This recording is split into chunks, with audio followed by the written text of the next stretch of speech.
オンコール当番を全部押し付けられたから対応ログで完全論破した結果、お前が全部対応しろ。手当は俺がもらう。ページャーデューティーのログ見せようか。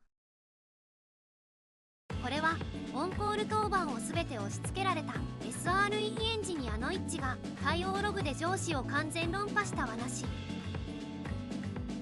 俺は30歳の SRE エンジニア。大手ウェブ企業で EC サイトの監視と運用をしている。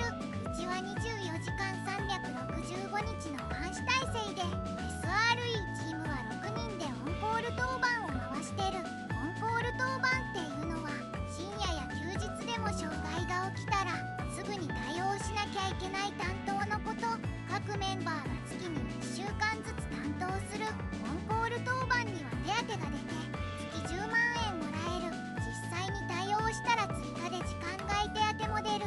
まあ深夜に叩き起こされるのは辛いけど手当がいいから我慢できる範囲だった。月10万は大きいな。 SRE って大変そう。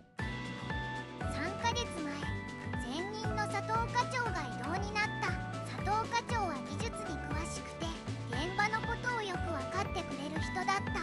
代わりに着任したのが田中課長。よろしく頼むよ。田中課長は45歳。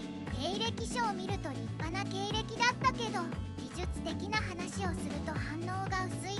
まあ管理職だからそういうものかと思った。最初の1ヶ月は特に問題なかった。ある深夜俺のスマホが鳴った。今週は課長の当番週のはずだけどなんで俺に電話が。おい一輝、悪いんだけど今日は飲み会で対応できないんだ。代わりに対応してくれないか。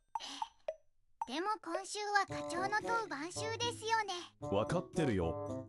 だから頼んでるんじゃないか。お願い頼むよ。まあ緊急だし仕方ないか。わかりました。対応します。おう助かる。さすが一致だ。それから深夜2時まで障害対応。サーバーが落ちてて工調査して復旧。寝不足で次の日は辛かった。それは大変だな。翌週また課長の当番週。今度こそちゃんと対応するだろうと思ってた。でもまた深夜に電話が鳴った。一致すまん。また頼めるか。家族が体調不良で病院に行ってるんだ。また。まあ家族のことなら仕方ないか。わかりました。2回連続はおかしくねこれ絶対わざとだろ。それから課長の当番週は毎回俺に回ってきた。一致今日も頼むわ。また今週も課長の当番ですよね。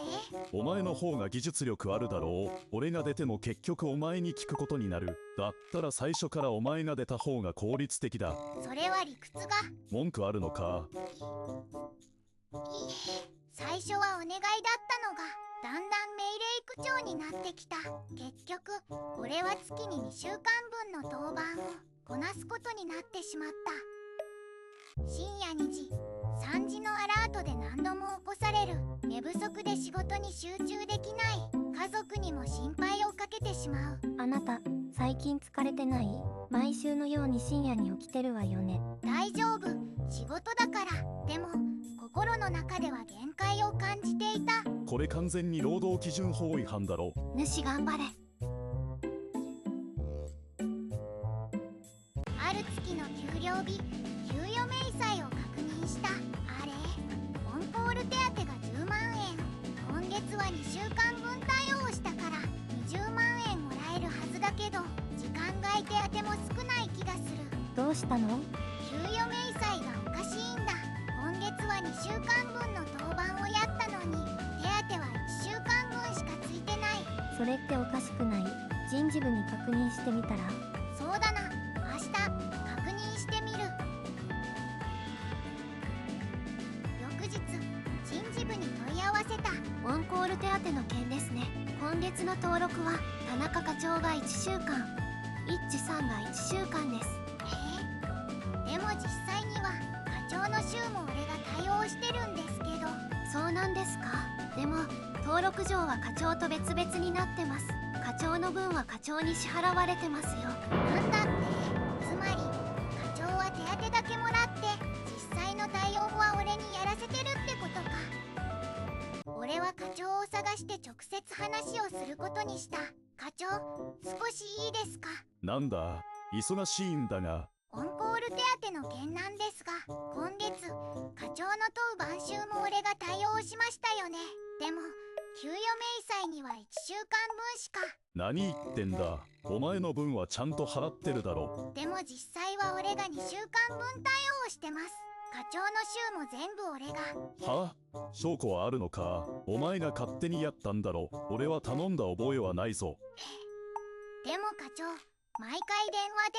相談はしたかもしれないが、やれとは言ってない。お前が自主的にやったんだ。そんな、でもページャーデューティーのログを見れば。余計なことするなよ。そんなに文句があるなら移動させてやろうか。お前、住宅ローンあるんだろう。転勤して単身赴任したいのか。それは。俺は課長だ。人事権がある。お前の評価も俺が決める。わかったか？はい。俺は何も言えなくなった。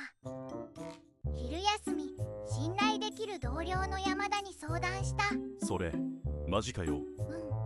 手当だけもらって実際の対応は全部俺に押し付けてる。実は俺も同じなんだ。山田も？ああ、先月俺の当番週なのに課長に1日分変わってくれって言われて、結局3日間対応させられた。でも給与明細には反映されてない。やっぱり他にも被害者がいたのか。でもどうしようもないよ。課長に逆らったら評価下げられるし、最悪飛ばされるかもしれない。じゃあこのまま泣き寝入りしろと？すまん。俺には家族がいるからリスクは取れないんだ。俺も家族がいる。住宅ローンもある。簡単に転職もできない。これ積んでるじゃん。証拠集めて戦うしかない。夜、家に帰っても気が重い。月に2週間分の当番をこなして給料は1週間分しかもらえない。これって完全な搾取だ。でもどうすればいいんだ？あなた大丈夫？最近ずっと元気ないわよ。仕事のことでちょっとね。無理しないでね。ありがとう。でもこのまま黙ってられるか？ルシ、耐えるしかないのか。こんなの絶対おかしい。ある深夜、またアラートが鳴った。今週も課長の当番週なのに深夜2時までサーバー復旧作業。翌朝、寝不足で出社すると。おはよう。昨夜はよく寝れたよ。一輝、顔色悪いぞ。体調管理しろよ。その瞬間、俺の中で何かが切れた。このまま黙ってられるか？証拠を集めて戦うしかない。その夜、自宅で証拠収集を開始した。まずはページャーデューティーのログを確認。ページャーデューティーには全ての対応履歴が記録されている。過去1年分のログをダウンロード。課長の当番週は年間で52週。データを解析してみると驚愕の事実が判明した。課長の対応回数0。1年間で一度も対応していない。代わりに対応したのは全て俺か他のメンバー。この証拠を CSV と PDF で保存。次にスラックの障害対応チャンネルを確認。課長の発言を検索するとお疲れ様、ありがとうだけ。技術的な対応は一切なし。対応してるのは全て俺たちメンバー。スラックのログも全てエクスポート。そして過去1年分の給与明細を確認。課長は毎月オンコール手当10万円を受給。年間120万円。一度も対応してないのに。一方、俺の手当は月10万円のまま。実際には月2週間対応してるのに。つまり俺は年間120万円損してる。年間120万円の不正受給とかひどすぎ。これ完全に横領じゃん。翌日、山田ともう一人の同僚佐藤に相談。証拠集めたのか。ページャーデューティーのログで課長は1年間ゼロ対応。マジか。2人にも確認したいことがある。課長から当番を代わってくれって言われたことある？ある。先月3日間。俺も2ヶ月前に4日間。やっぱりな。証言書いてくれるか？わかった。協力する。俺ももう我慢の限界だ。ありがとう。これで証拠は完璧だ。計算すると課長は年間で俺から120万円、山田から30万円くらい、佐藤からも40万円くらい、合計で200万円近くを不正受給してる。その夜、弁護士に相談することにした。労働問題に強い弁護士を探して連絡。なるほど。証拠を拝見しましたが、これは完璧ですね。ページャーデューティーのログは改ざん不可能。システム上の記録として証拠能力が高い。これは刑事事件になるかの疑いがあります。刑事事件ですか？はい。電子計算機使用うさぎ罪、業務上横領罪にも該当するかの疑いがあります。会社と課長、両方に責任を追及できます。お願いします。戦います。わかりました。全力でサポートします。1週間かけて完璧な証拠書類を作成した。